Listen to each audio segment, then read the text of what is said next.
Hello everyone, সবাই কেমন আছো? এটা হলো আমার মার্চের 3 তারিখের ব্রাইড। আমার এটা হচ্ছে এমন এক ব্রাইড যার কোনো ডিমান্ড নেই, কিচ্ছু নেই। দিদি তুমি যেটা করে দিবে সেটাই ভালো, তোমার পছন্দ মতো করে দাও। ডিমান্ড নেই বলে ভুল, ওর একটা ডিমান্ড ছিল, সেটা কিনা ওর হেয়ারটা ওপেনের মধ্যে রাখতে হবে, হেয়ারটা খোলা রাখতে হবে।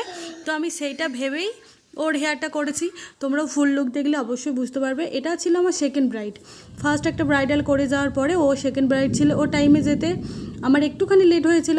সবসময় ব্রাইডরা লেট করে তা না, আমাদেরও মাঝের মধ্যে লেট হয়ে যায়, কিন্তু সব কিছুটা মানিয়ে নিতে হবে, কিছু করার থাকে না। কেন বিয়ে রিসেপশান এমনই সময় হয় যে ওদের কিছু রিচুয়ালস থাকার জন্য হয়তো লেট হয়ে যায় অনেক সময়। তো দেখো ফাইনাল লুক রেডি। তোমরাও দেখে অবশ্যই জানাবে ওর লুকটা কেমন হয়েছে। ওর তো ভীষণ পছন্দ হয়েছিল, খুব খুশি ছিল। অবশ্যই তোমরা কমেন্ট করতে ভুলবে না, কিন্তু তোমরাও এরকম সুন্দর সুন্দর লুক পেতে অবশ্যই আমাকে কন্ট্যাক্ট করো আমার নাম্বারে। ভালো লেগেছে তুমি যে শর্ট, এতটা শর্ট হেয়ারে তুমি যে করে দিয়েছো, আমার মানে যেটা চেয়েছিলাম আমি, সেটাতে আমি খুব ভালো।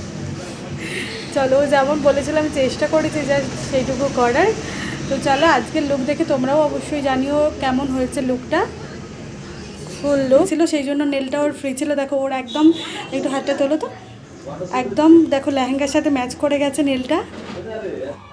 নেলটা কেমন ছিল? নীলটাও খুব ভালো। তো চলো, হ্যাপি তো? ওকে।